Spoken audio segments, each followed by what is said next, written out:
في رياض تجويد هناك أيضا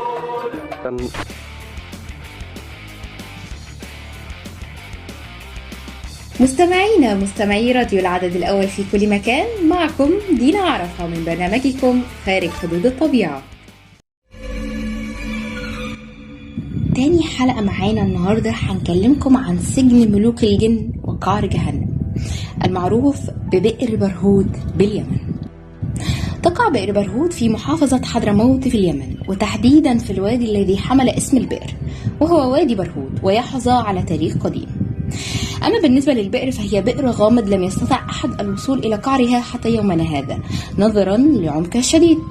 حتى السلطات اليمنية لا تعرف ماذا يوجد في قعر البئر، ويعتقد البعض أن عمق الحفرة العملاقة يتراوح بين 100 و 250 متر، ويبلغ قطر فوهتها نحو 30 متر، وتعرف برائحة كريهة تخرج من أعماقها بحسب فرانس بريس.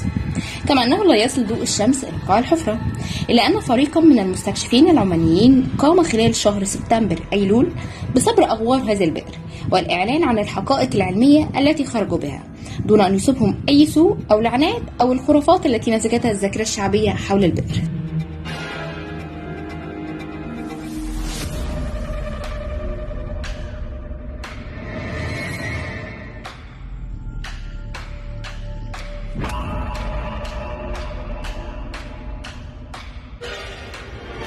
وبحسب ما ذكره الفريق عبر حسابه على تويتر، فإن بئر برهوت المزعومة تحتوي مجموعة متنوعة من الترسبات الكافية، ويصل طول بعض الصواعد والهابط في الحفرة إلى أكثر من 9 أمتار.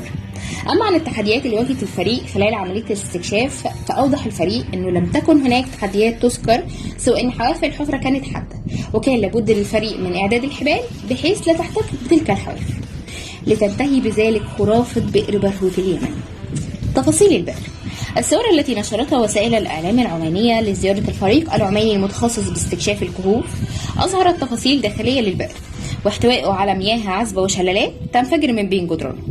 وبحسب موقع شؤون عمان، فإن الفريق العماني لاستكشاف الكهوف وثق واستكشف بئر برهود في اليمن بالتعاون مع هيئة المساحة الجيولوجية.